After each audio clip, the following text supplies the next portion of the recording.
What's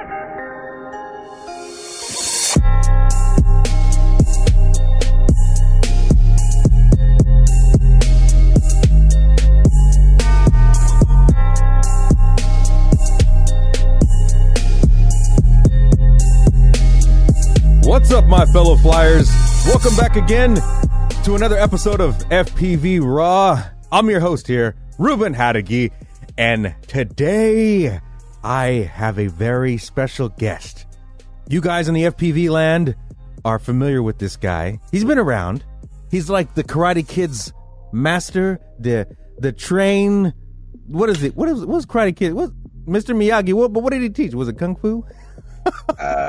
It's taekwondo, basically. Taekwondo. I got Elvan. I got Elvan on the show today, so you guys welcome him on the show here on my podcast. And I got Y before, and you know, now it's time to get Elvan here, and now it's his turn to give his, you know, let him, like, the spotlight's on him. This what this is for. So this is hard. It's not, dude. This is good. This is your time to shine. You get to, like, do all your sponsors and tell, like, this is for you. Like, this is what we're gonna do. Hey, it's all for fun. Don't worry. Don't worry about it. I know. You're good. You know, it's I do the podcast too. You know, but it's just a little bit different. You know, I'm used to asking people questions and commenting and not. A lot of people don't know a lot about me. You know, what I mean, it's just I understand that. You know, and some of that is because I don't want a lot of people to know about me. You know, I like to sneak up on people. You know, pop in, hey, how you doing? Catch you off guard. Get them right in the rib cage. Right. Tap. Yeah. But you know, I thank you for having me on, man. This is pretty cool. Oh yeah, man. Like I was telling everyone, like, I'm making my rounds. I gotta, like, and plus some people, you know, their schedule and stuff. You know, sometimes they can't do it if it's the time of day, or if it's, you know, it's like, it's what you guys experience too. It's just the time zone difference and just scheduling. Like, for right now, you know, like in 30 minutes, the kids are gonna, you know, bedtime for them. So, you know, just doing stuff like that. But this, I'm glad you're able to get some time, and happy anniversary. Yeah, man. Yeah, 28 years, man. I gotta say, man, it's definitely been a long, you know, adventurous road. You know, it's none of this stuff is planned, and you know, me and my wife, we have 5 kids together, you know, and four girls and 1 boy, last 1 boy too. So Captain spoiled, you know, and you know, so you know, and the girls know it, you know, but it's who I am. It's how I became who I am. I think like, if I had to shout out to somebody, you know, first person is my wife. And then my parents. Yeah. You know, because they you know, they don't agree with everything I do, but they won't knock me. You know what I mean? Yeah. You know, so you know, they support me. You know, my dad once said, you know, even if you rob a bank, you know, you're still my son. Yeah. You know what I mean? You know, but I'm gonna smack you on the back of the head. Don't get punished. You know? So you know, that's how I always took it with my family. You know, is you know, and me and my wife, we have developed a family of our own, and you know, we have some close friends and extended families, and you know, that's part of the reason why I'm able to go places. Yeah. You know, go to these big races and hang out with other guys, is because we get out and we make friends, lifetime friends. You know, that's one of the things that's the bonus about this hobby and RC is, like, all through my life, I've made lifetime friends. Yeah. You know, somebody that you always got something in common. You look for each other at Fun Flies, you know. You call, hey man, I'm heading out. What time you leaving? You know, what time you getting in? You know, you need somebody to pick you up at the airport. You know, you get those kind of calls, and that you make family. So it's really a great great thing to have at, you know, at this time. I'm 48, man. I'll be 49 in another month. Ooh. You know, and I'm not as fast as I used to be. But I'm you're not as strong wise. as, It's okay. yeah, I do. I'm a hard-headed guy. Yeah. I'm a hard knock guy. So I learn from my mistakes. Yeah. And I try to learn from others' mistakes too. Uh-huh. But it seems to me that the best learning I've gotten is when I've learned from my own mistakes. Oh, yeah. Yeah. And that's the way it is. And what did we learn? Just a couple of minutes ago? Yeah. I stabbed myself in the thumb. Man. And it was a big buckle, right? Like, it was just before we were gonna do this. What was something rolling off the table or something? Like a tool was sitting up, and I saw it about to fall off the desk. Oh, so I reach out to grab it. I grabbed the tool, but I overshoot. Yeah. And I nailed this, hard mahogany grain wood. I mean, facing on this thing is freaking gnarly looking, man. Yeah, and my nail was just sharp enough to cut into it, and then it got into me. Oh, man, it hurt. Oh, woo! It hurt like a. That was just before we hit record. We were like, oh damn. And he watched me. Alvin got the what? You got the Ghostbusters Peter Venkman goggles on. Sure did. We got it though. Hey, this is the perfect time if you want to give your sponsors, because I remember when I listened to your show, you do Heli Direct and you do Pulse batteries. Right. So this is the time to shine. Those are my real sponsors. Pulse has been good to me. I don't know why the hell I'm not on the Pulse team page. Pulse haven't been. Pulse, if you guys are listening right now, we're gonna put you on blast. Alvin needs to be on the team page.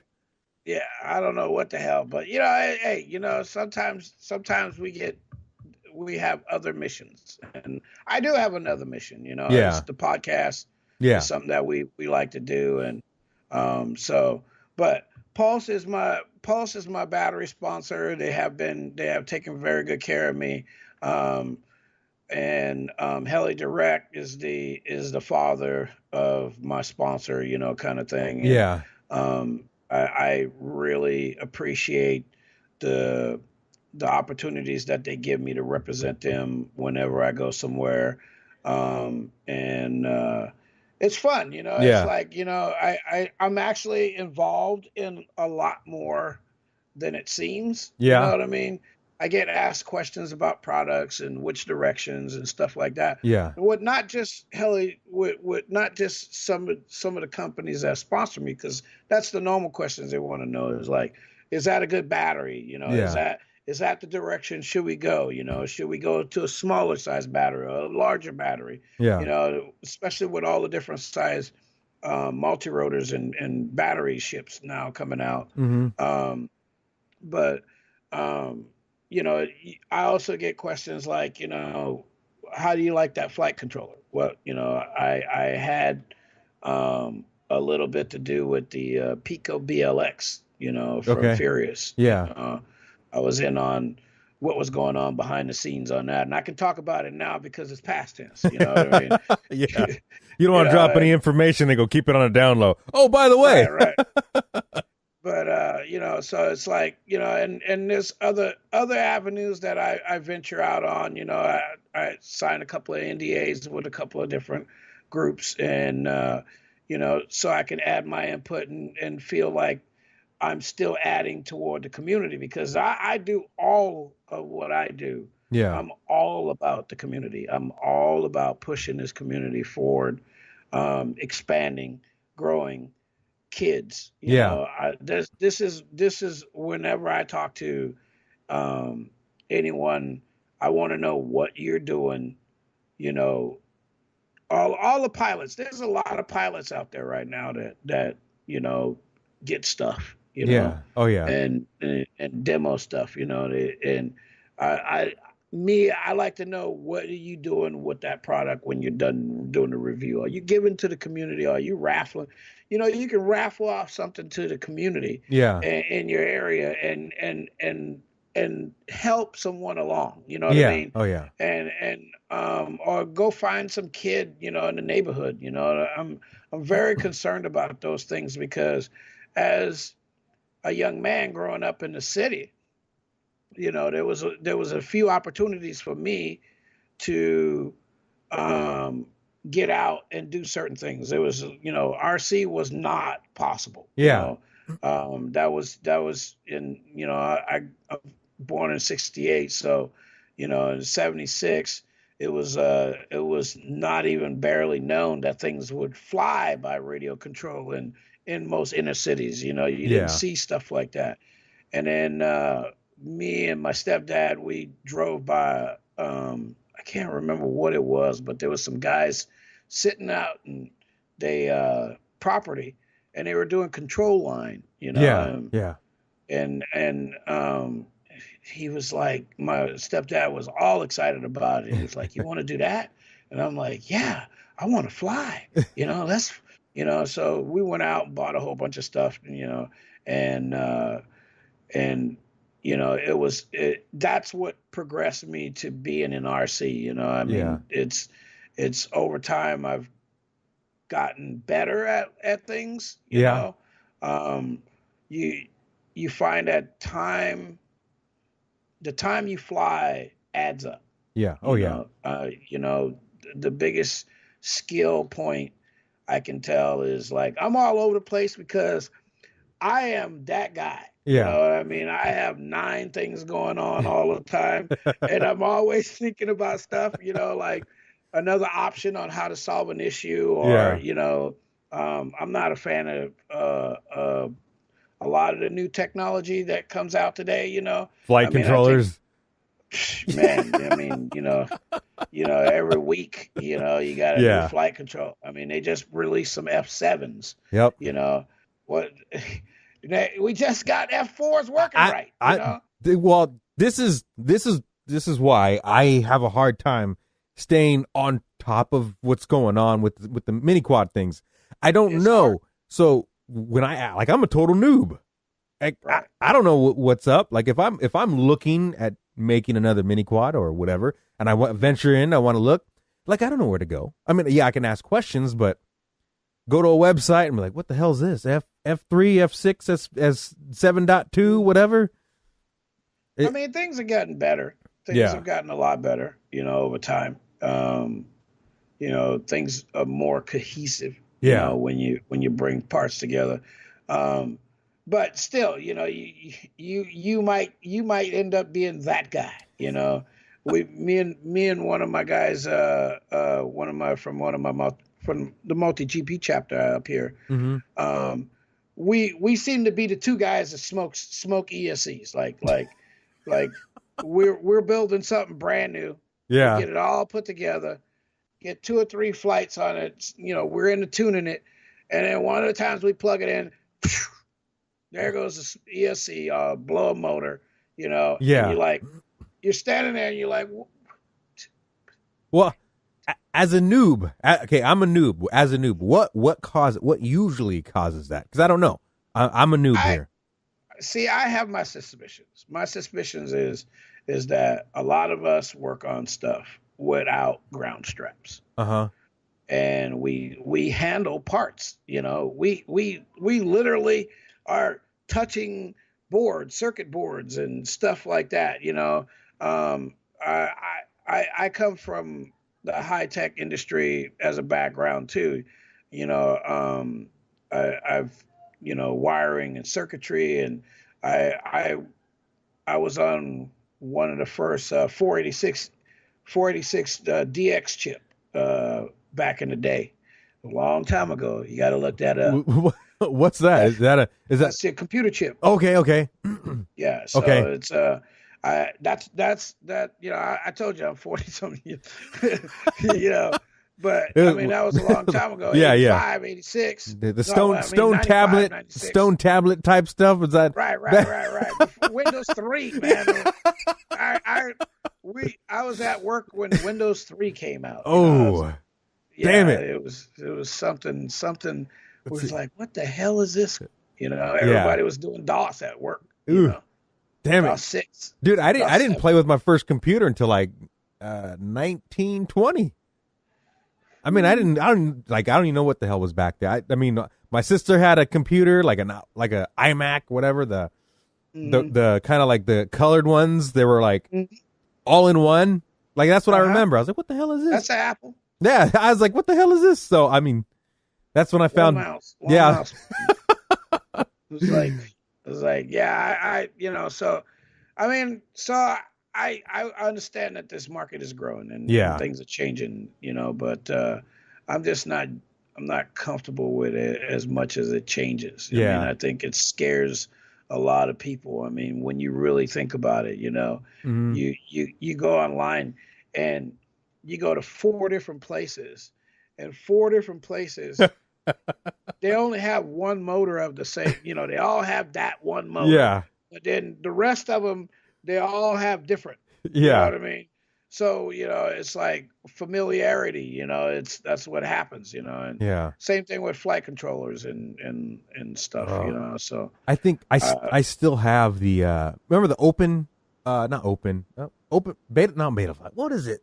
The board back in it's the mini flight controller board. Yeah, it wasn't Open Pilot. I think it was an Open Pilot. I think it's still here. But I got that. Atom? I think it was an Atom.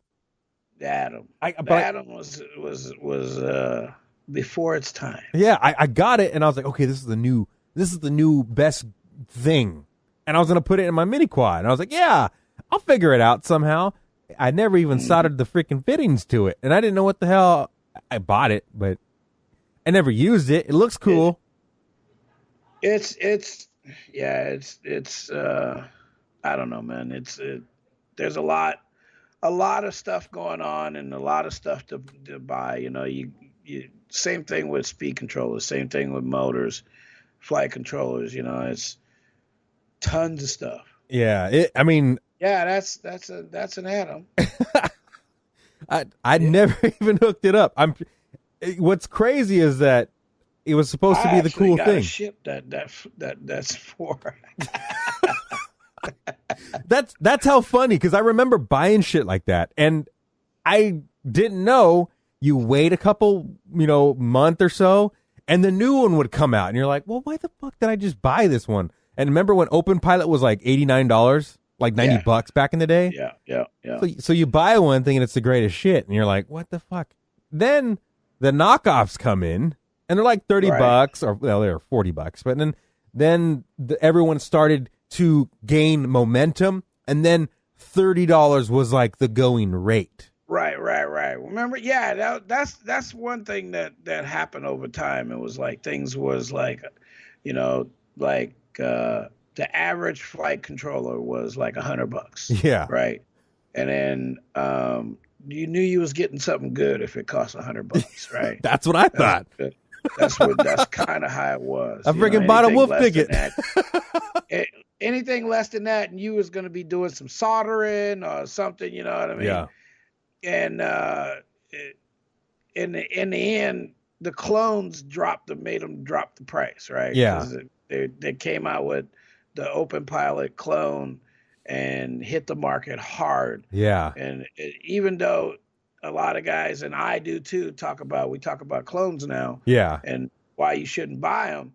But really, without that, the market wouldn't be what it is today without the clone, because it was just, ridiculous. Yeah. $100 for a flight controller. you still paying $25-$30 for speed controllers. Yeah, you open up your wallet and you're like, where the hell did all the money go? Well, it went to the flight controller. But it's still cheaper than helicopters. So. Yeah. Don't touch the ground. Yeah, that's I love my helicopters, and I've been doing that for a long time, since 92. And now I don't fly helicopters as much, because I can fly a quad pretty much anywhere. You know what I mean? It's like, go ahead. Are you doing the 3D mini quads? Are you looking at that? Are you starting to get curious about it? No, I've gone there. I went that route, and I wasn't comfortable, just not comfortable. Yeah. I keep talking about doing it again, going to 3D, but I just don't feel comfortable just yet. Yeah. I understand it. Mm-hmm. You know, it's like I can fly a little bit, but it's like it can get a little disorientating for a little bit. What I'm planning on doing in the long run is FPV Speed Cup. Like helicopters do the speed competition, single rotor helicopters, and you go across the flight line as fast as you can. Oh, okay. Like drag racing. You know, yeah, basically. Okay. I live my life a quarter mile at a time. Right. And you didn't know the movie. Fast and the Furious. right. But I mean, it's. I think there's an advantage to doing it in FPV. Yeah. You know, where, you know, the guy with line of sight is trying to fly and trying to visually make adjustments visually for something that he can't really feel. You know what I mean? Mm-hmm. And when you're flying FPV, single rotor, you can have the data pop up. You know what I mean? You can get that angle of attack. You can see that, you know, you're losing rotor speed, you know, and stuff like that. So, you know, I like racing, period. I mean, it's racing is so much fun. You know, I can't afford to do it in my car like I used to. Yeah. You know? And it's dangerous, you know. Oh yeah. There's a lot more, I believe there's a lot more inexperienced pilots, drivers on the road today than it was 20 years ago. Oh yeah. Well, I just saw one yesterday he was sitting in the he was sitting in the intersection in the turn lane, but he was in the intersection looking around like, you know, is it my turn yet? Yeah. I was like, dude, what are you doing? Get the hell back, man. He probably wasn't from around here, because when I saw him, I was like, this dude looks lost. Right. But yeah, I think you're right. There's a lot of people that need experience before they venture into something, especially speed like that. Yes. That ain't no joke, man. The freaking rotors, you got a flying lawnmower. Right. You know, yeah, and you know, even with quads, it can be dangerous. Oh yeah. You know, but it's you try to do everything as safely as possible. People get hurt. Oh yeah. You know, I mean, I just stabbed myself, you know, right here, you know. I ain't even leave the house, you know.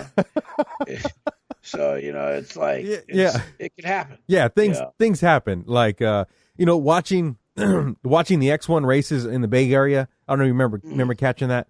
And this is what was going through my mind, and I was behind the flight line. You know, the pilots were up front, they were on the runway, they were set up. They were good. And everyone was behind us, or behind the flight line in the spectator area.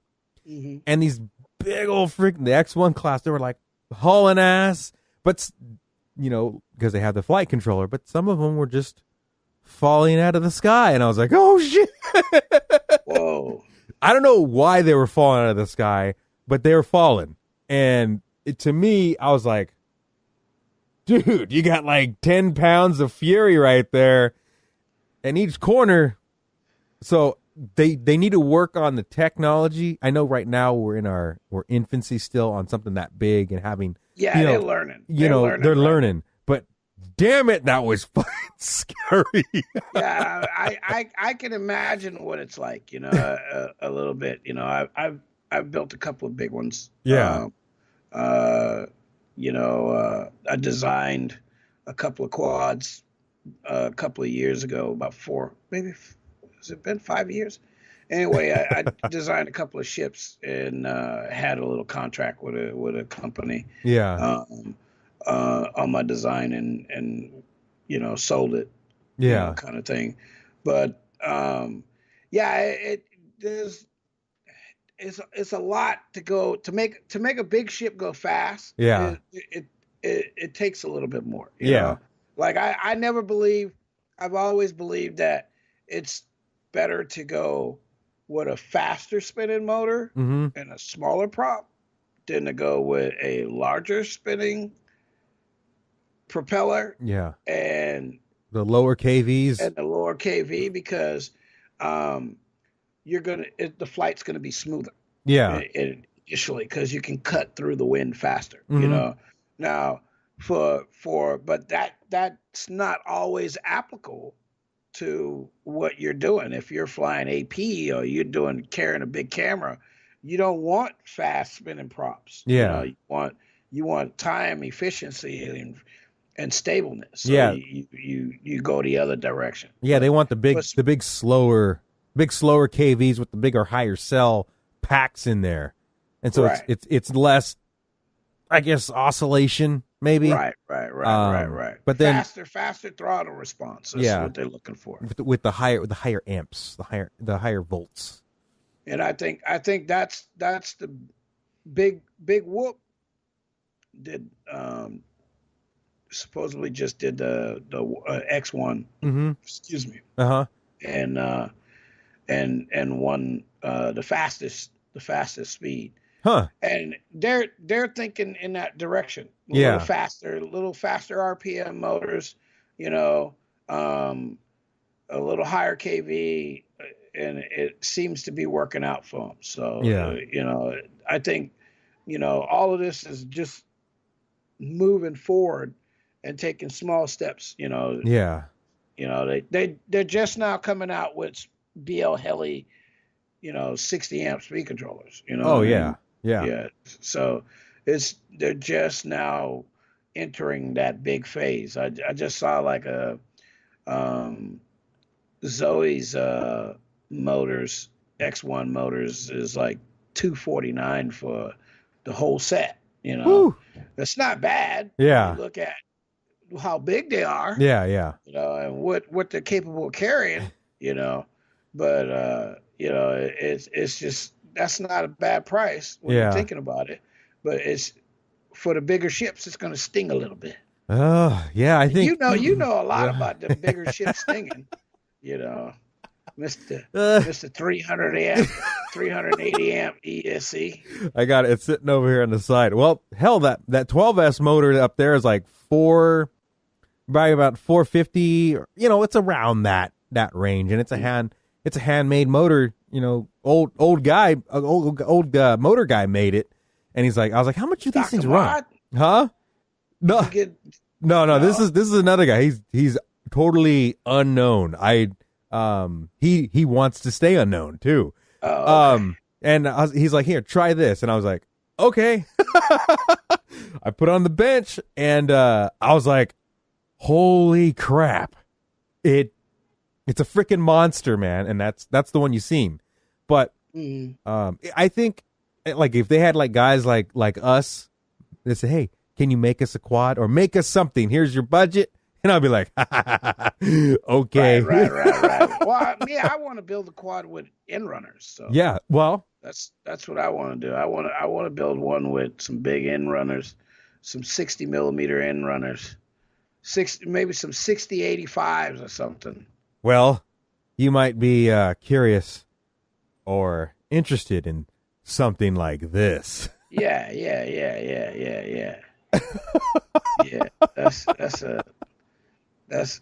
you could kill somebody with that. You can shot put it. That's murder.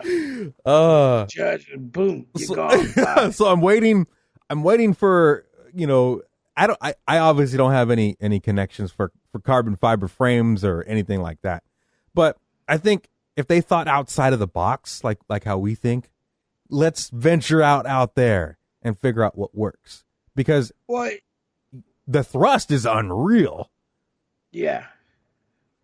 Unreal. Hey, I got a question for you. Shoot. Don't you think that what do you think is the thing that's holding wings back from moving into position that they could be? Hype. We don't have the hype. We don't have the size. You know, mini quads, they're small, they fit in a backpack, right? And they can carry a high def camera, but they're small and they're very agile. So people like that because they can fly in small spaces. That's the intrigue right now, and that's why a lot of people are into that, because it's small, compact, it's travelable. You can travel with it. You can carry a GoPro. You could sit there and hover. Wings is a little bit harder. Wings is going to be a little bit harder to push, and I see us as wing pilots, as operators, I see us going into a different market and racing scene. Obviously, you can't race a mini quad on a big track. Right. Bigger track, more elaborate. Bigger track, bigger crafts. Bigger crafts means logos, means sponsors, means backing. And then this is future talk. And since you asked, large corporations are going to want to get involved. Now, we don't see it right now because no one has done it before. We're seeing small wings, and that's the thing. We need to go with the flow right now. The smaller wings is what we need to almost slightly brainwash the public. Say, hey, this is what we're capable of. Oh, here's the next iteration. It's bigger. Mm-hmm. This is the next thing that's bigger. Keep doing races, because mini quads, there's racing all the time. Wings, there's not too many wing races, but we need to transition for the small wings and then go into the bigger size, go into the unlimited size, go into the like the Australian guys. They're the big, they want to push the big ones, the big quads. So we have to constantly almost tap the public's forehead and say, hey, we're over here. We're right here. See logos? That could be you. And, like your sponsors, Heli Direct, like if they wanted to get on board and push you and say, hey, we see your vision, they would pump out large ass stickers and give them to you. Like, I'm just saying, I'm not a media director and I'm not a social media person, but I'm just saying, hey, I got common sense. I mean, like when you see my planes, you see logos everywhere. Yeah, exactly. Like, but big. So when they go by and you're cruising by over an audience, they're going to be like, oh shit, there he is. There's Heli Direct. Yeah. You know what I mean? So like when you see me, and I know Pulse has got that idea. Yeah, that's the whole mentality. That's what you need to do. And for an advertising companies out there, they should jump on board and say, hey, look, I work with the advertising company. I know these are my connections. Let's work together. I'm going to get a piece. You're going to get a piece, and we're going to get these guys to sponsor you. Well, like me, I've been thinking about not just in this as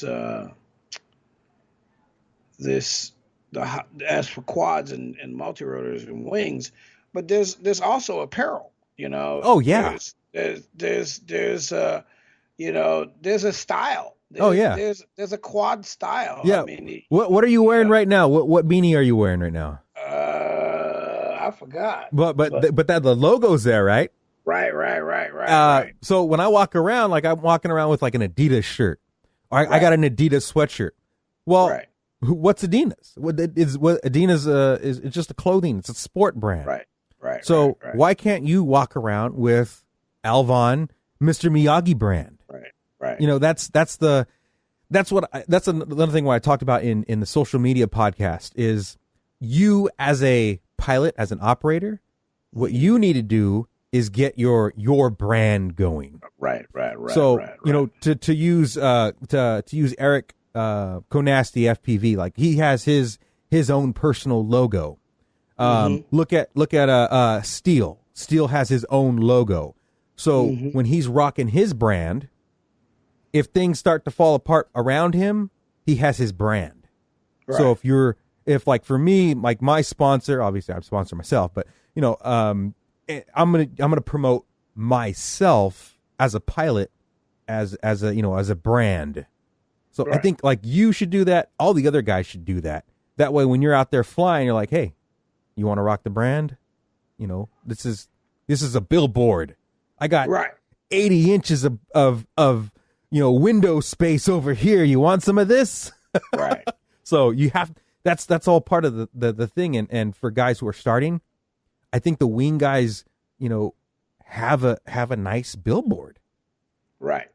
And it's going to help generate their funds to help them go to events and pay for gas or hotel or Well, we need real sponsors. I mean, right now we basically what we got is somewhat distributors. Yeah, we got distributors. I mean? We have some manufacturers, but and I'm not talking about like Emax and Cobra and all. That's not the money I'm talking about. Those are parts. Yeah. What I mean? I'm talking about like Microsoft, like like IBM, like Geico, like where they can actually expense some real money. You know what I mean, to support a team. The first part of building the first part of the team is building a team. And you got to have resources to do that, and to be able to pull from the well. Look, I can tell you right now that there is some pilots out there making money in one area, but most of us are starving. Oh yeah.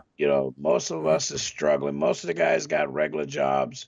Me, I'm lucky. I don't have to punch a normal time clock. What I do is I give to the community every day. Yeah. I have when a new pilot comes along and they need help with something, here I am. Yeah. If you need help building your quad, here I am. Yeah. You need help tuning your quad, here I am. You need help building your wing, I'll show you how to laminate. You just come over and we'll spend a couple of hours on the table, and I'll break up my iron, and I'll even use some of my laminate. And I'll show you how to iron it and get everything squared away. Because I believe that somewhere this will pay off in the end. Yeah. Where the community is larger, and one day I can sit back and say, look how much has grown. Yeah. And look where it's at. Because I still think that we're lacking a lot, in for wings, quads, multi-rotor racing, wings racing, it's coming to, we're not doing enough. We're not, we did great.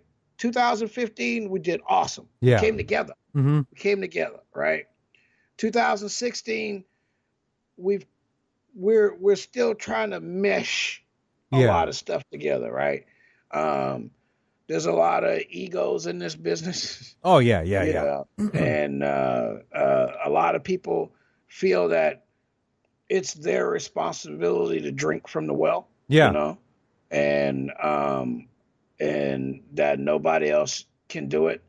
And I believe that in the end, it's all of us. Yeah. It's what I do. I mean, I'm on board with Heli Direct because I do what I do. Yeah. I go to fun flies. I go to races. I'm a part of what's going on, even behind the scenes. Yeah. And I signed 2 or 3 NDAs not because to make money, but so that I can know what's going on. Yeah. And help influence, a direction or something. Yeah. And I like that. It reminds me of when I was younger working at Intel, and like I'm the only dude in here that doesn't have a damn college degree, I'm how did they let me in? Yeah. How did I get in here?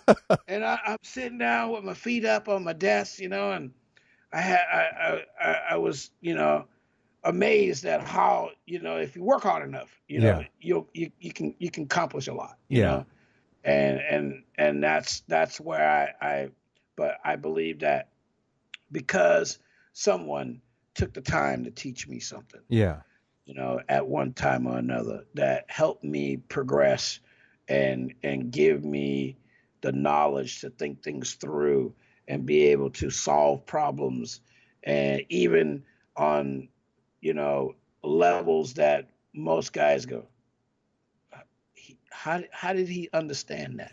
You know what I mean? But well, it's good because I've been following you. I've been looking at your Instagram and all your posts and stuff like that, and you've been everywhere, and it shows. And it shows. I started this kind of because I wanted to try and venture out, and because I've always been like a hermit, even before this, I've kind of been like in my garage. I hear you. And I have my days I don't leave the house. So this is like another way for me to kind of fall back on, and it's a good way for me to kind of network and connect with you guys and have, like, you guys have an outlet to tell your story. So like I have this little hub here and everyone's listening to over here, and then you guys have a hub over there and everyone's listening, and then those two hubs get together, and then you have a group, and then another one over there, and then we go over there and talk with them. We got another group, and now people are listening. Right. And that's the key thing. And podcasts are popping up everywhere. Yeah. Oh yeah, they are. I remember when you guys said, after this, and then you're going to go do it. But like I said before, like I had all the gear here. It's like, I might as well just play with all the knobs. I mean, some people, like that already. You're one of those ones that when I spoke to you about it, it was like, I'm pretty sure he's got this covered. Yeah. You know what I mean? Well, yeah, because I had all the gear before, and I was just how can I do this? I was like, dude, I've heard him talk. Yeah. I know he's got this. I was that one guy with the $1 million voice with no teeth. Like, oh. Yeah. You got that voice too. Yeah. You got that. Hey, baby. Titty sprinkles. Yeah. Come over here and squeeze me. But it's because when I was doing like my old videos before, and I was doing voiceovers, and I had like the cheaper stuff because I didn't really know, and then finally I would learn what was the better stuff to get the audio level clean, and then I kept looking at these podcasts, and then you guys were doing the podcast, and I was like, well, what's a podcast?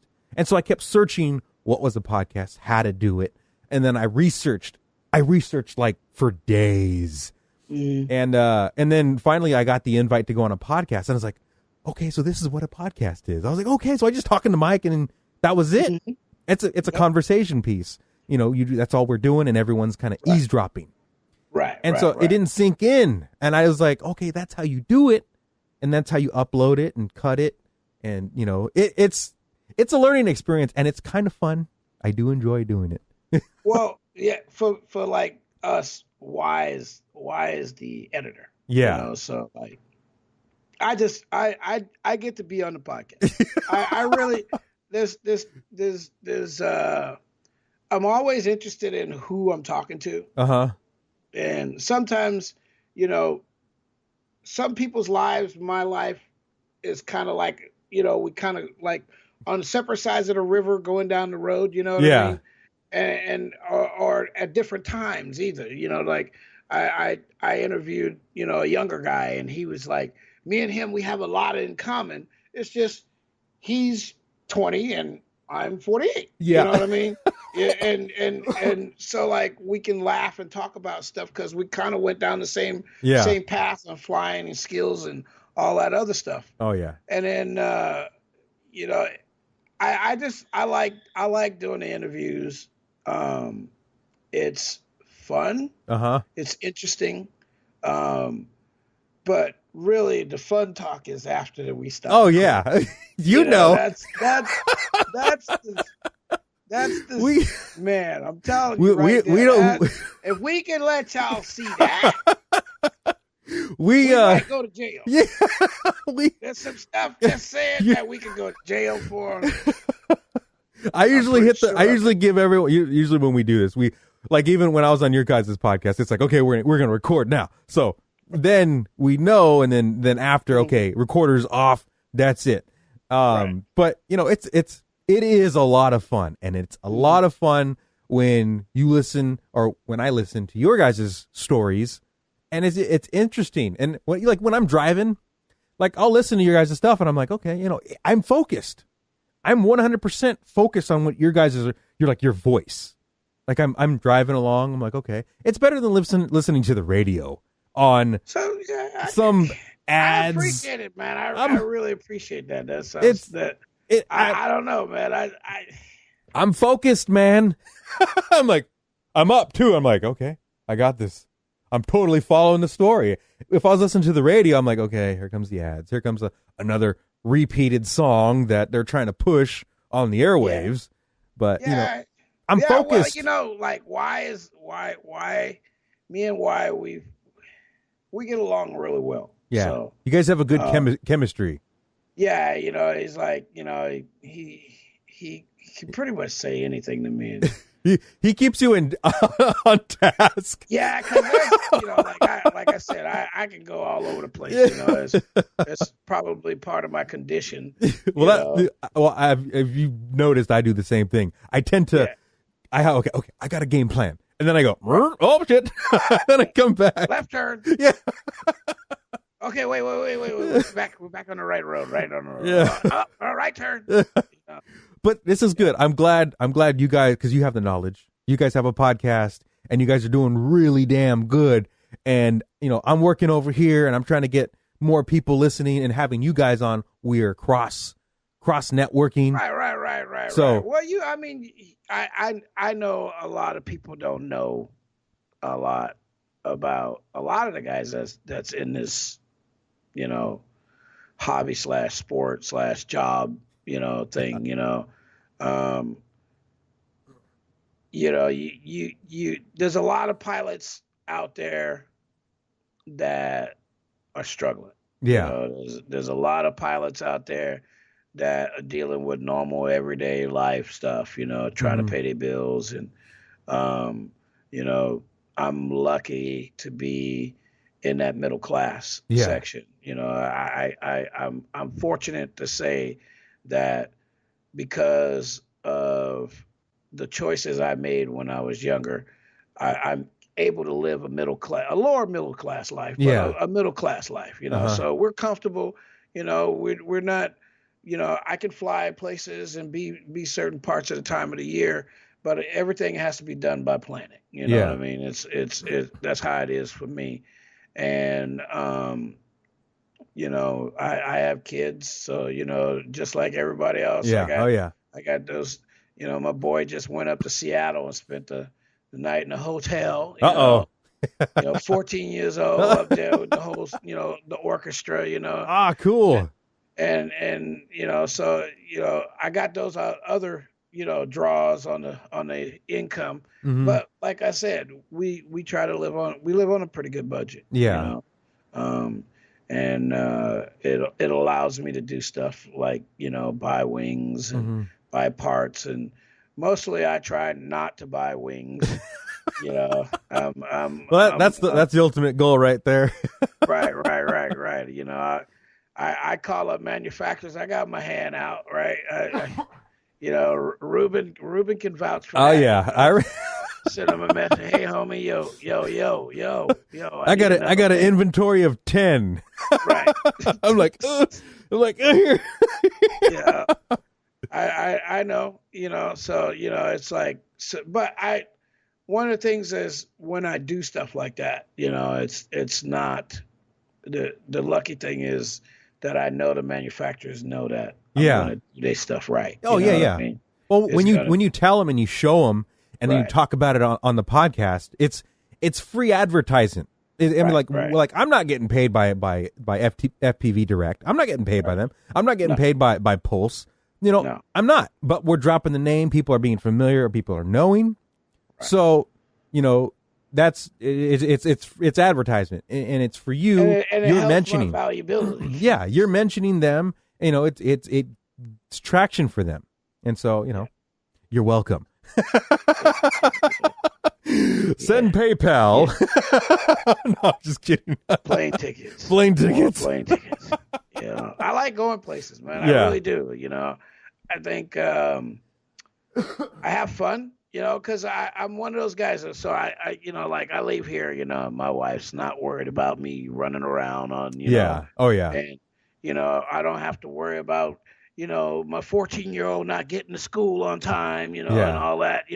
I don't have. When I leave here, like I'm Joe Cool because everything else is taken care of. Yeah. So I'm just like, let's just have fun, enjoy the time.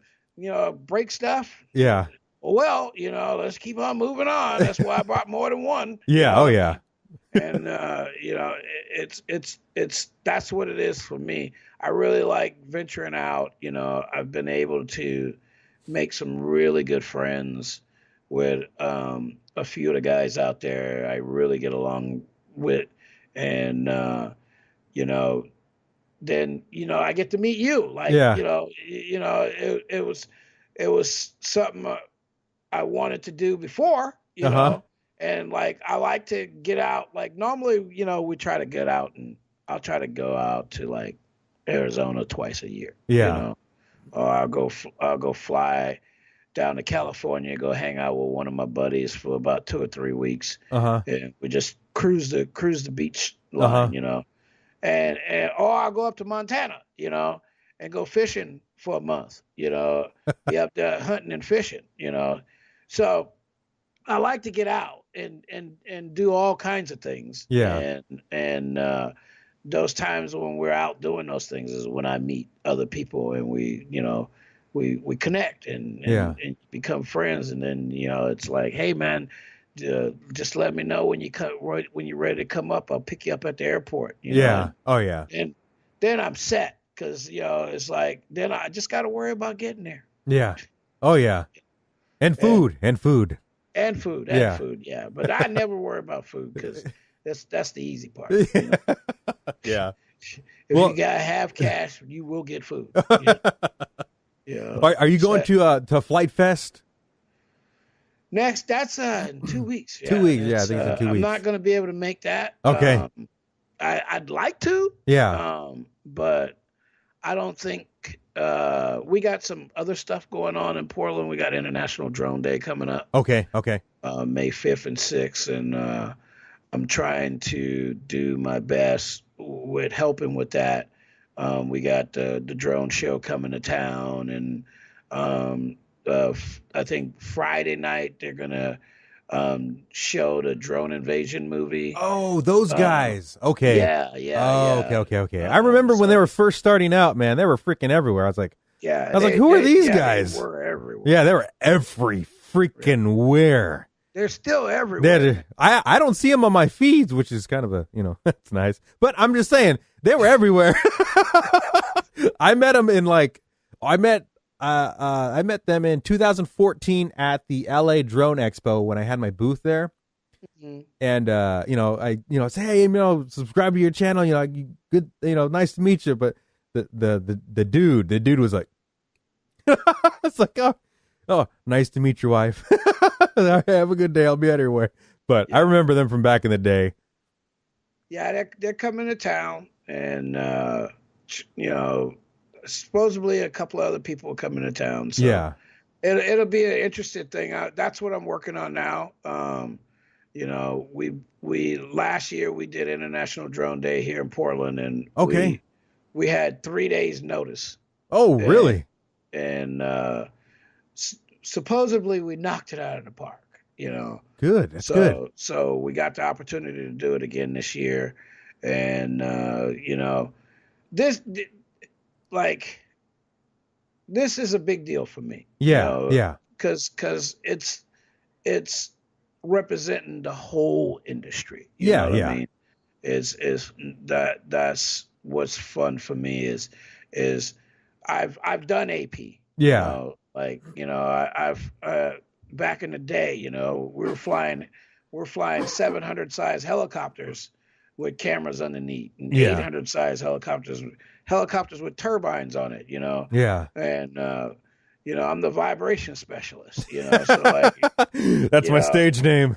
yeah, well, I mean that's like I've had a guy fly his helicopter here. Yeah. Come fly, get on a plane, fly it here, take it out. We go to the field, take it out, start it up, and I look not even 30 seconds, it was spooling up, and I walked up to it, I said, "That's bent." Oh. And he changed it, and bam, he was like, and then he got on the plane that night and flew home. Woo. Yeah, because he had some big filming thing going on like the next day, and he couldn't get that vibration out of it. It was causing some kind of video blur on with the camera, the video camera. He was shooting some movie.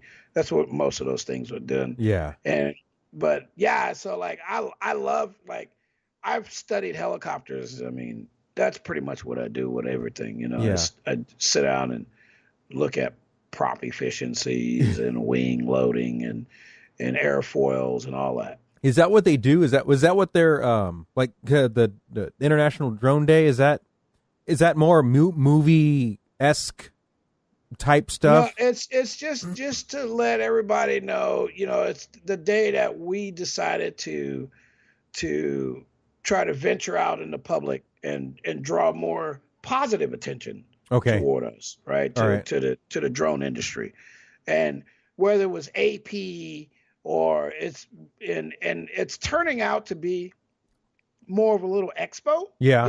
Hold on. What's AP for the listeners? Aerial photography. Okay, AP. And then you got mapping. Okay. That's the next phase is mapping. So that's what I was saying. It's turning out to be a little expo because you meet all of these pilots in your area that have all these unique talents. They come out of the woodwork. Yeah, I mean, you got these guys. Like, I just met this guy who's been doing movie production filming with helicopters, single rotors, for like the last 8 or 9 years, and then now he's progressing into multi-rotors. And we're not talking about, like, he was flying a camera, a $300,000 camera. Jeez, on a helicopter? Yeah. Oh my God. Doing mapping. Oh. So that dude, that's nuts. How do you like even get involved in that? Like, yeah, my dad owns a helicopter, and we're just gonna use his to get started, and then we'll sling it. Some people that started like that here. Oh, jeez. Just like a couple of kids. They're famous for it today. Yeah. A couple of kids here that started off at doing aerial photography. Yeah. With their helicopters and made a business of it, and they're still in business today. So. Damn, that's pretty good. That's really good. They do most of the aerial photography stuff for movies here. In Portland. They're pretty much on the scene on almost all the movies that aerial shots are taken. Jeez. They do some good crazy gig. stuff. That's a good gig. Yeah, I mean but it's a lot of struggling. Yeah. Every once in a while you lose a camera. It's hard to swallow. We're going down. Oh, shoot. I've seen a Red Epic go in the water here in Portland. Ooh, it's $35,000 camera. You got to pour a little bit out. Pour a little bit out for the homies. Man, you're like, damn. You're like, what happened? You're looking at the screen and all you see is black. No, you see the water. You see the water, the splash, the water, and then the fish. Yeah. Then it gets dark. Or you see the splash. And then like, as soon as you see the water splash, you're like, oh man. They don't make waterproof housings for those things just in case? I think they've gotten to some of that for some things, but I don't think for all, Oh man. Hope they have insurance. Anything can happen, right? Yeah.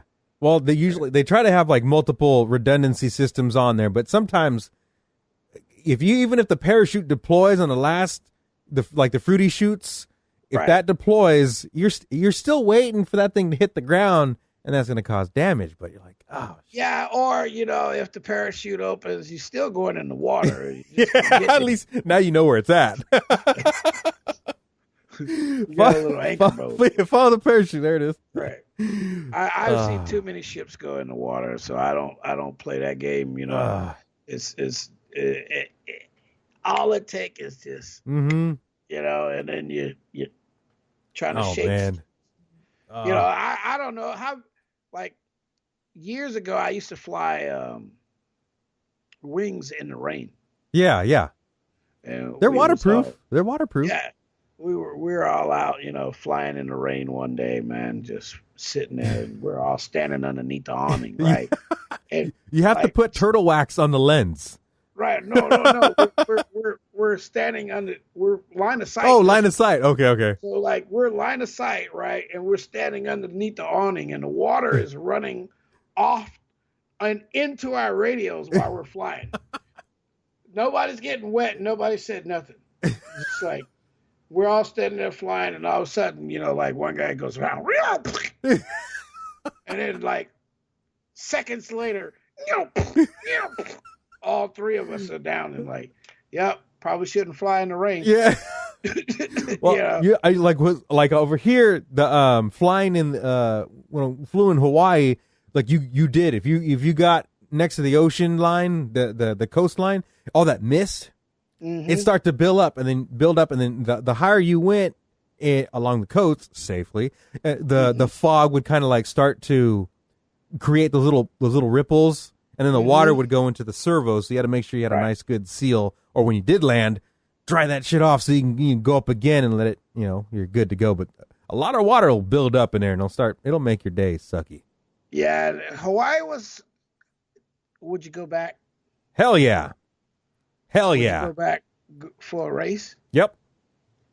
Me too. It was beautiful country. It's beautiful out there. Hawaii is supposed to have. Hawaii is like, to me, is like, because I grew up there. Yeah. It's like that's my place. Yeah. So it was serenity for me.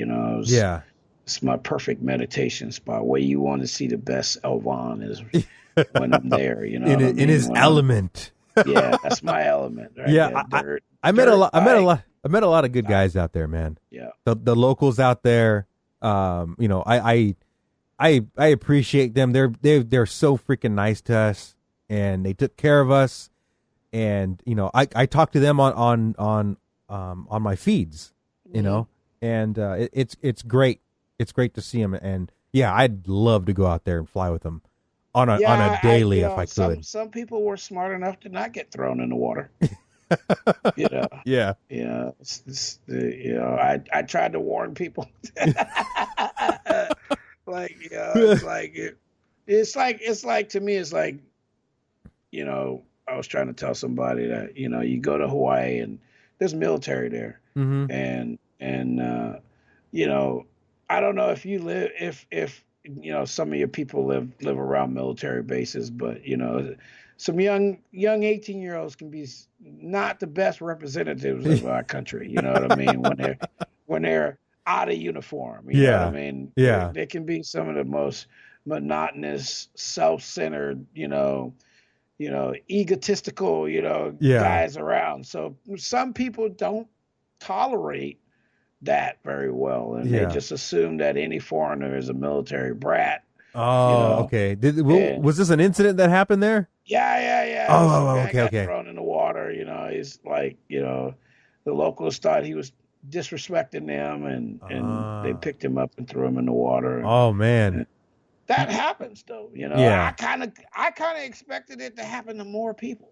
No, if I go to a location or whatever, like I'm humbled that I'm even there, and everyone gets the utmost respect, and I try to be as polite as I can because I'm on your turf. Right. I'm not on my turf anymore. I'm not on my block. This ain't my block. Right. So, it's always good to be polite and be courteous to everyone. And that's a big deal with this hobby. I mean, that's one of those things. Like the other day, we were at a college over here flying. Me and about 6 other guys, and 4 guys. We're all over there flying, and we were flying in an area where we could see completely everything.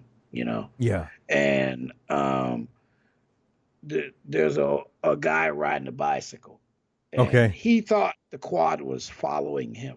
Oh. Right. So he freaked out. Got a paranoia self-destroyer.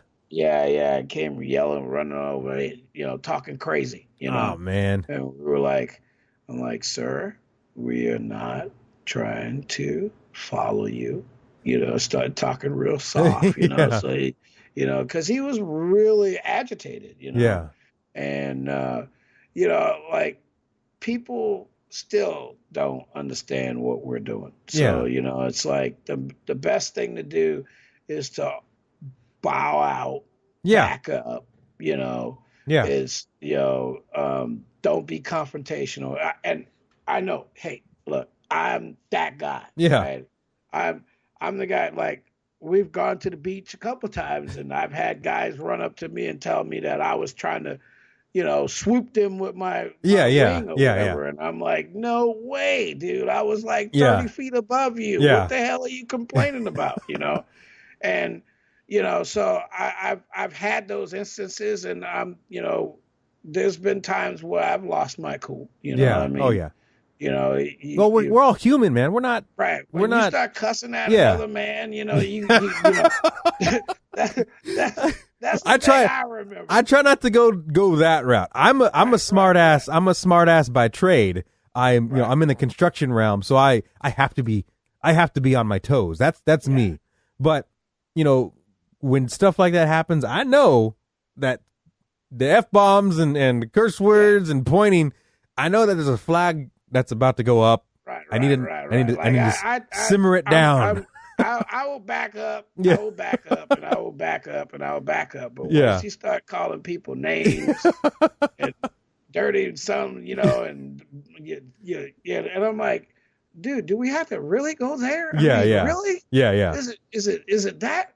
I mean, like, I'm gonna put the radio down, and it's gonna be a whole nother story. Oh yeah, chat about here in a moment. You give them enough okays. Hey, look, we're good. I'm not trying. We'll stay away. We're good. You're telling us it's fine. I'm so sorry. Done and done. Right. Yeah. And I do that. I do that. But occasionally, you get that guy, right? Yeah. One guy, he's got to make a point about it, right? They're called heroes. right. And then later on, the wife is like, I'm so sorry. He gets like that from time to time. Yeah. You know what I mean? It's like, oh yeah, right. This, it's just people. Yeah. I try to have fun. We go out to the beach a lot around here and fly. Yeah. There is more signs popping up. Oh shoot! Really? Yeah. I mean, Oregon coast is starting to become a no-fly zone. Really? Yeah. I would have never thought that. And it's we have a lot of parasailing too going on.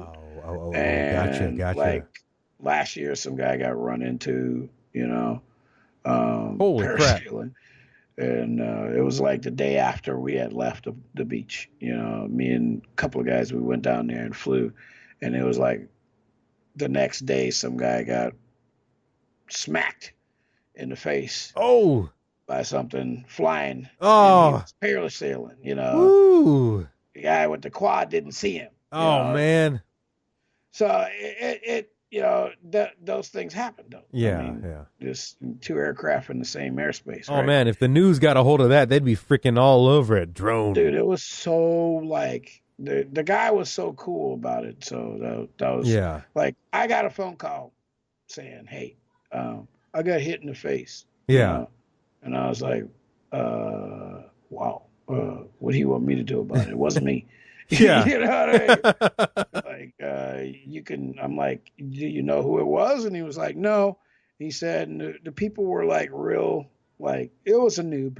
Yeah. It was a noob. Yeah. Anyway, but the guy said he had a little nick on his face. Yeah. I never saw it, but stuff like that happens. I mean, man. Like I've gone through a park and been hit by a baseball. You know what I mean? Oh yeah. It's out of nowhere. You know what I mean? Crack! Oh, dude, right in the back. Man. Yeah. Jeez.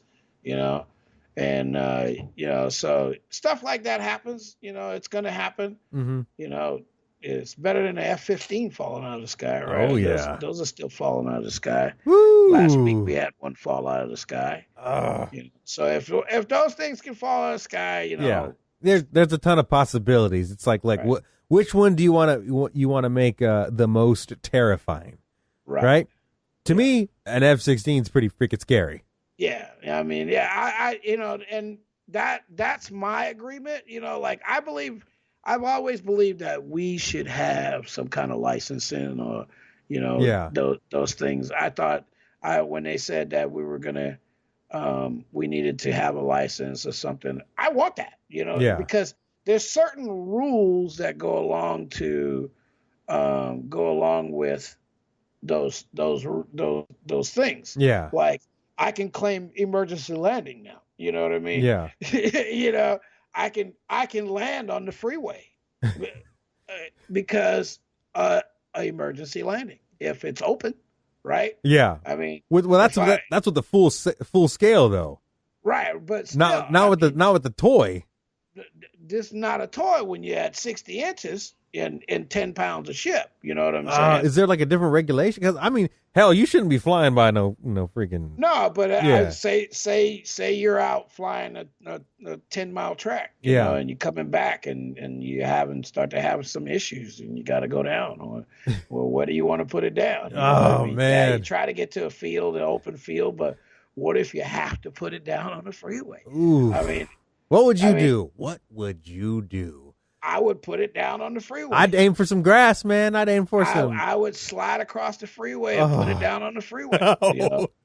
But I know that I would take as much precaution as necessary to do it. I'd aim for someone's backyard. Aim for a fence. Just plow it right into the fence. Not me. Not me. That's a fire. That's a fire. That's your reason. That's your reason.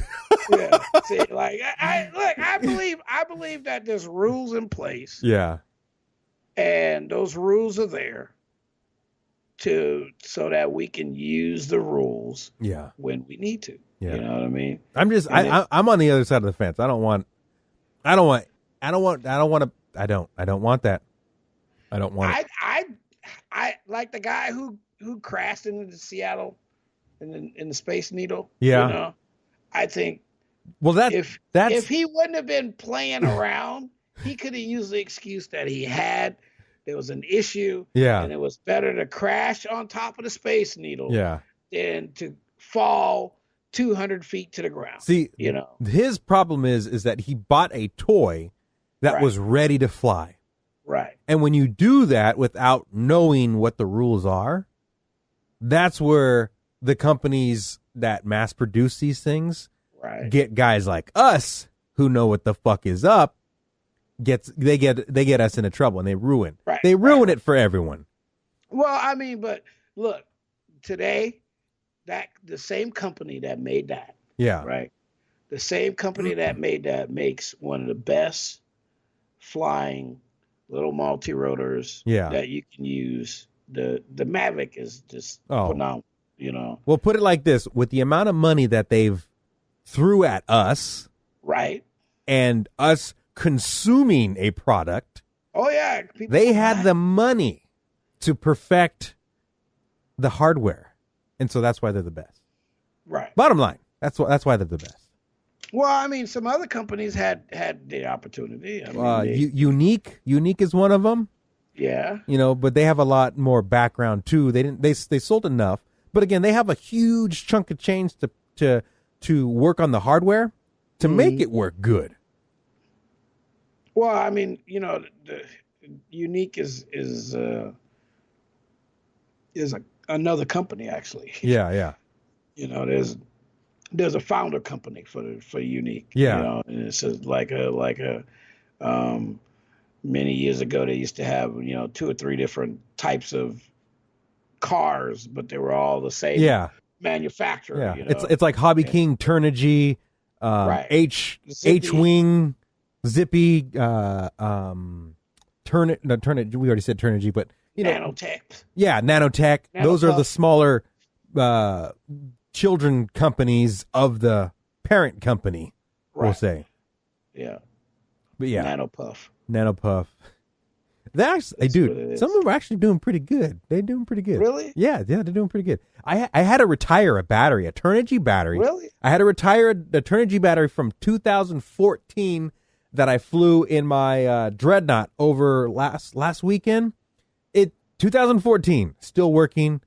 After the run, it was puffy, but it lasted that freaking long, and it did its job. Dude, I own some compact 2250s 4S. Yeah. I've had them since 2013. Uh-huh. And I can put them in something right now and go fly it. Do they taper off in the I think end? It's just that because I'm I believe in storage of batteries. I believe that if you're not flying your battery every 3 days, then you need to storage it. Yeah. And then I also I have a refrigerator for my batteries. Okay. All right. And that's where I put my batteries. So okay. People who've come over here, they get a drink. They go. I pull out a whole bottom tray, and I bring out and I go, okay, see, this is what you're about to be involved in, right? This is the addiction. And they were like, oh my God, you got so many batteries. I said, and of so many different sizes. Yeah. So I got an 8S battery. I got 2 8S batteries. I got some 7S batteries. Yeah. I got 6S. That's like this, right? 6S is like the step, right? Yeah. Right. Uh-huh. I mean, 3S is like entry level. Yeah. Right. 4S is like, all right, now you like advanced or pro, right? Yeah. But then 6S is like, hang on, bitches. Yep. It's like once you step into that realm, things are more efficient, a lot more power, but a lot more efficient, Oh yeah. So you're not wasting a lot of power. I got some I love my 6S stuff. That's like when guys bring your stuff out and they're like, oh yeah, that's my 4S helicopter, Yeah. And it's like, and then you bring out and you're like, whoa. Yeah. It's a different sound, man. Yeah. It's a totally different sound. Like, did you open the link that I sent you? Yeah. Did you see that one? The 8S?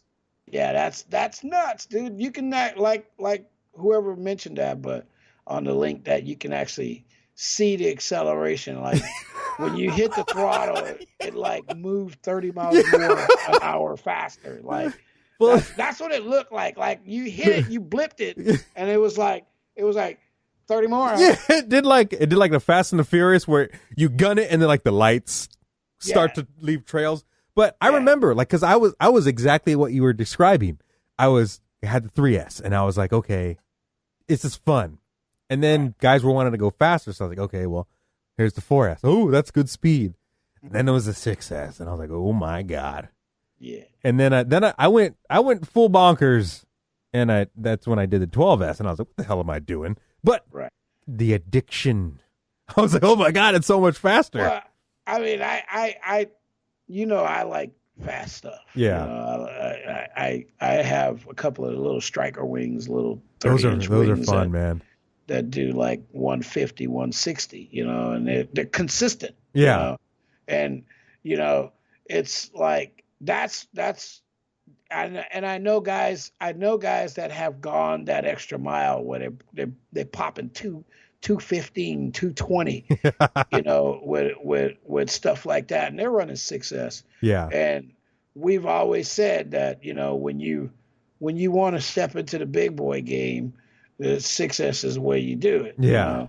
And, so like it's all about that extra power. You go from a motor that weighs 150 grams that does probably a 4S battery and puts out probably 2,500, grams of thrust. Yeah. And then you take that out of place and you slap a 6S system in there and you're looking at maybe another 10 grams more in motor, but you're looking at 35 to 4,500 grams of thrust now. You know what I mean? Yeah. And that's just cruising. Oh yeah. Oh yeah.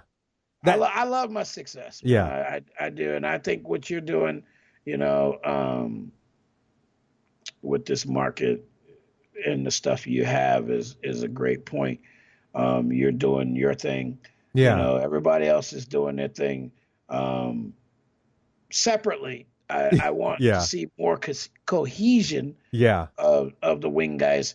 I think too that in the future we're trying to work everybody together a little bit more. Y is in charge of the big race in Kentucky. Yeah. And I'm like the wing master ceremony guy right now, with Y, and we're trying to get things going to where we can get some wing teams out there and give them an opportunity to compete on a pro level and show the world that what wings are capable of doing. I mean, we are going to be flying at the Kentucky Speedway. I know, man. And I want to, that's the thing is like, I want to see, like many years ago, I had dreams about these hobbies, Yeah. I always thought when I was flying helicopters, my coach, Dennis LaFawn, he told me, he said, picture yourself inside the cockpit. Mm-hmm. He said, fly the helicopter as if you're inside the cockpit. And it took me a while to get used to seeing myself in the cockpit. Yeah. So now when I fly, and I'm looking out of the cockpit, it's no big deal. I mean, like, I'm just like, hey, this is how it was supposed to be. Yeah. You know what I mean? Let's put them goggles on. Pilot is in the hat. That's what I say. He's in the hood. And I love flying. I love racing. I love it's to me. This is what I wanted to do. Yeah. I'm grown. I got the kids are getting older, and me and my wife, we just celebrated our 28th today, and we were just talking about it. It's like we're in an interesting part of our lives. Yeah. We're still young enough to do a lot of things. Yeah. And all the kids are almost all out of the house. Yeah. The boy will be going to college like next year. Holy 14 mackerel. years old. Yeah, he's already signed up, dude. He's wow. Like, and then I got my daughter, she wants to be a cartoonist, an anime artist. Oh, cool. And we have that runs in the family. Mm-hmm. I got I'm one of those guys. I went to Art Institute. Uh-huh. I got 2 scholarships for drawing. So, dude. Yeah, I don't do it no more, man. Oh, what the heck, man? It's like perfect. It's the fighting stuff. You break your knuckles enough time, man. It does something to your hands. Oh, you gotta soak them in hot water. Just let them sit. Yeah, I do that too. Oh man, I get. There's times when my hands lock up. Oh really? I did a lot of fighting, growing up. So yeah. Defending myself, and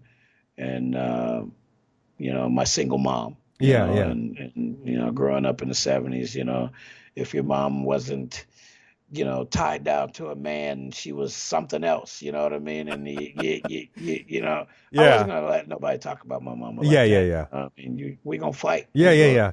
Say something about my mama today. We can fight. Yeah. You know what I mean? I'm gonna punch you right in the nuts. Right. Yeah. We're gonna get this over. I'll teach you to use that thing. Dot. That's how it was for me. So I grew up doing a lot of that. And, I'm far past it and older and wiser, and Yeah. I just like having fun now. I mean, Oh yeah. That's what me and my wife was talking about. Like we struggled. We did our struggling. Yeah, You yeah. know? We did that living in the apartment complex, you know, and four of us living in the bottom floor of a house, you know, all separate, you know, we're Yeah. all paying rent to pay, you know, to keep the house, you know. Yeah. And then kids, and we did all of that. Oh you know? yeah. And now it's time to enjoy the time that we have now, you know, and this is part of going to races is my thing, you know. Well, the cool thing about it is it's a safe and it's a fun hobby.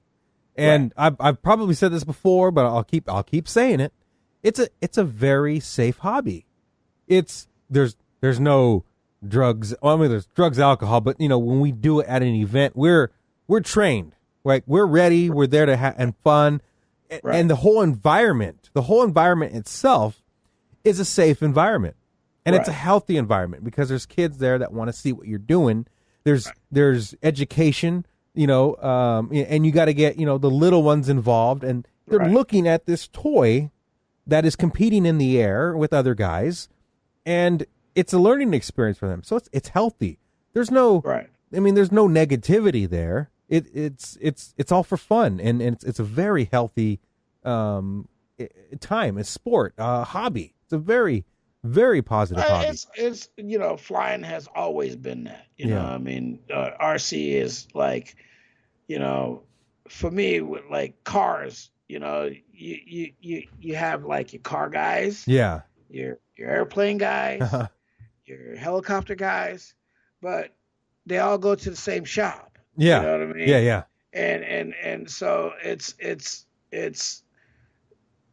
when you show up at the hobby shop, you know, you're in a group, and the same thing is when you go to an event, you're in a group. You're in a group of helicopter pilots or wing pilots or multi-rotor pilots, you know. And even if you're not really interested in that particular discipline, because that's what it is, you know, that's how Miyagi looks at it. You know, Miyagi looks at it as a discipline. Yeah. And I have a very promising, you know, training ethic that allows me to do these things. But it's just so much. Everybody wants to come here.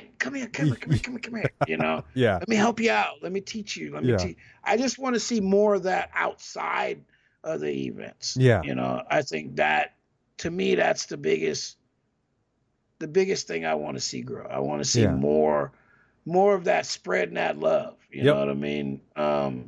Like, you know, I don't want to see a guy with 150 quads on the wall.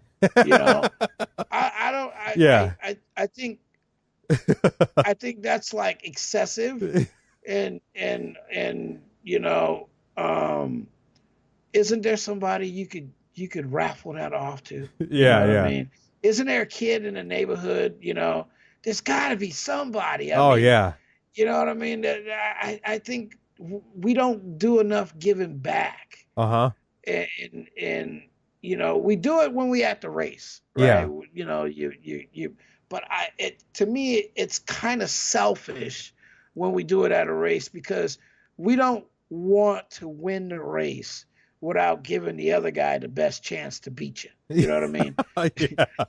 You know what I mean? I mean, it's like, you're like, damn it!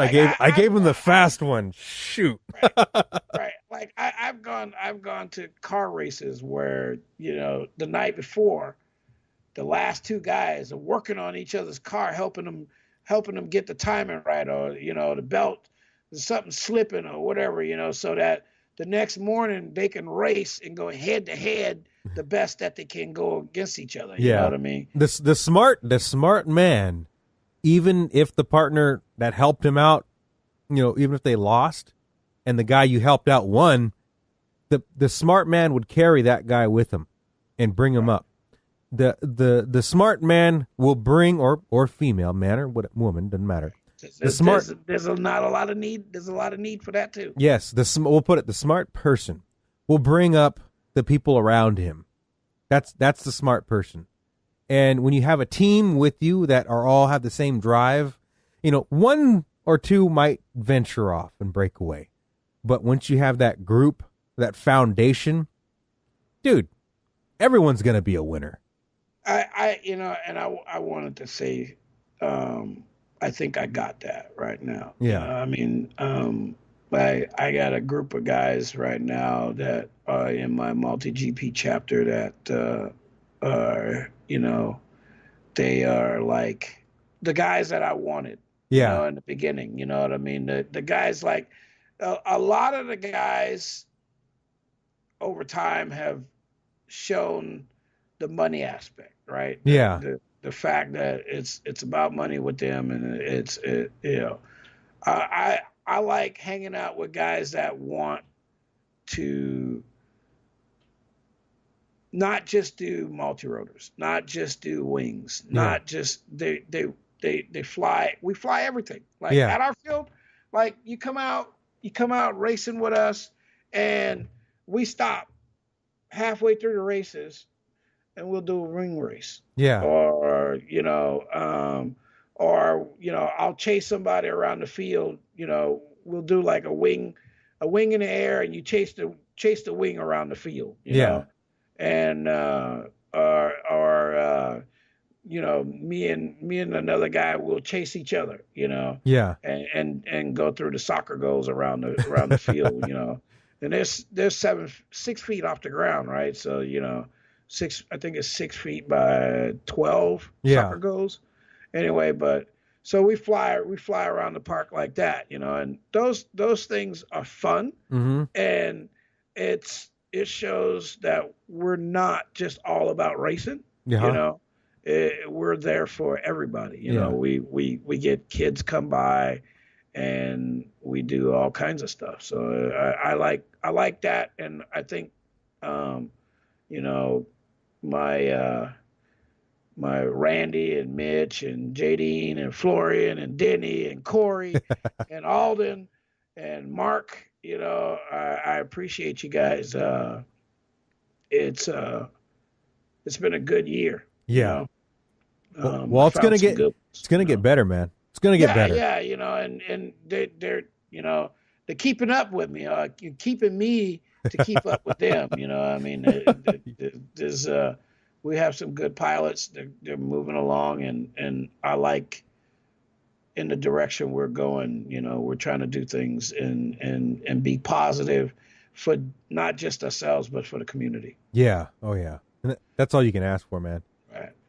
So I don't know how long you want to do this, man. You know. Hey, well, look, I'm trying to get laid tonight. I'm not gonna lie. All right, okay. I have been married 28 years, but everything still works. You know. Shit. All right, you feel good? You feel good about this one? You know, I don't know, man. You know. Hey, you can always come back. Yeah, I that's true. You can always come back, man. That, you know, I think, yeah, I don't know what the hell, you know. It's crazy for me, man. I know. It's crazy for me, man. Okay. Look, everybody, I'm for real. I mean, I'm one of those guys that I just don't tolerate no bullshit. Yeah.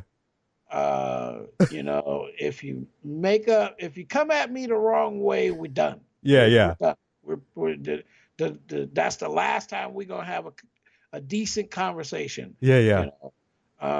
I won't come to you cussing and swearing. Don't come to me cussing and swearing. You know, even if you're upset about something, let's meet each other halfway down the road and hell yeah. Along. Oh yeah. And I have you know, growing up like that, I think, you know, has done me well. And I try to get along with everybody. I really do. Oh, yeah. Some things just, you know. Well, like I said before, I follow you, man. I've seen you. You're interacting with everyone, and you're very social. Everybody. Yeah, you're very social. So that's, you know, to me that speaks volumes, man. Like the other guys that I talk to, like I noticed that, and I like to see that. That's cool. And like I said before, this is an outlet for me to practice getting out of my shell, my hermitness. Yeah. So this is. Well, it's doing it for me too. So don't feel like you're the only one. Like when me and Wyatt first started the podcast, it was like, the first one, we nailed it. Yeah. Like, and then he said, it didn't record all the way. Oh, dude. And I was like, what? Oh, man. And I was like, at that moment, I was out. Yeah. I was like, I can't believe this. Like, we sat here for like 4 hours. Oh, dude. And it's gone. Oh, man. It's like, yeah, it's gone. And I'm like, well, we're good. We're good here. I got the numbers here. We got plenty of memory. We got plenty of battery life. So we're good. But why it treats me good? We get along good. We work together really well. We have a lot of the same aspirations about the hobby. Yeah. We're both about seeing the kids develop, the stuff, the programs develop, the schools, the community stuff. We're all into that. So again, it's like, for me, being on here is a little strange, because usually Wyatt is there to tell me, shut up, Yeah. Don't go there, Well, I figure after enough episodes that you guys been doing, I figure, this, let's get you on here, right? This is your time. I appreciate it. Yeah. Like I said, I really appreciate it. I mean, I'm a pilot. I fly every day. I fly. Today, it rained most of the day. Yeah. Like drizzle rain. Yeah, it rained over here too. So. And I got in 12 packs. Jesus. Damn. Right. So I've flown at least one of my 3 quads. Yeah. Soon to be 4. Because that's all I can afford to keep. Yeah. You know what I Yeah. mean? I'm ain't nobody, like I said, I live on a budget. Yeah. You know what I mean? And I do work on people's stuff for free. Yeah. I fix a lot of guys' stuff. I'll sit here and tear your quad apart and rebuild it. The morning you come back, you're like, damn. Did you sleep? No. Heck no. Hell no. Because I'll sleep all day tomorrow while you're flying. You know what I mean? Yeah. That's how I look at it. So I give to the community. I'm here for the community. If you need some help, I'm there. If someone needs somebody to test something, I'm here. I do a lot of that.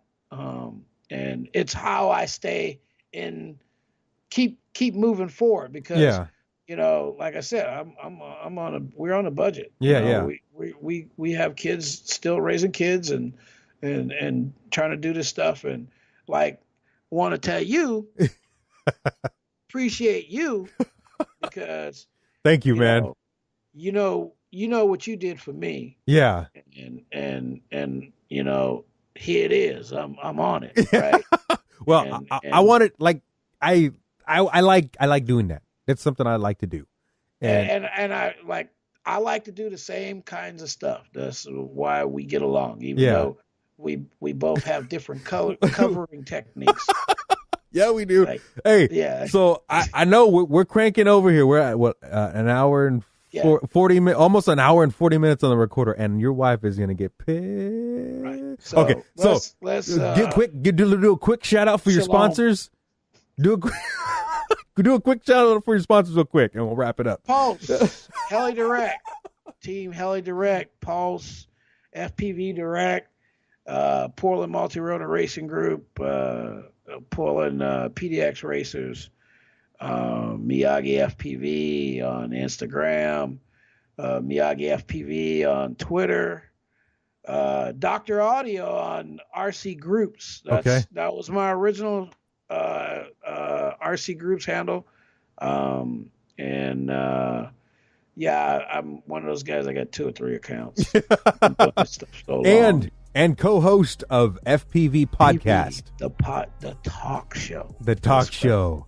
The talk show. All right. We talk about everything. Yeah. All right, well, let's get you out of here. That way your wife's not mad at me, because that's pretty much what's probably going to happen if I keep you long enough. So, yeah, I'm going to get laid. Hey, I'm practicing that voice right now. Like, hey, girl, come here. Don't run. Don't run. You hurt my leg. I got a cramp. Bad knee. All right, we'll get you out of here. Alvan, thank you very much. I appreciate your time, and we'll get you back on here again. Thanks, Brother Ruben. And until next time, guys, peace.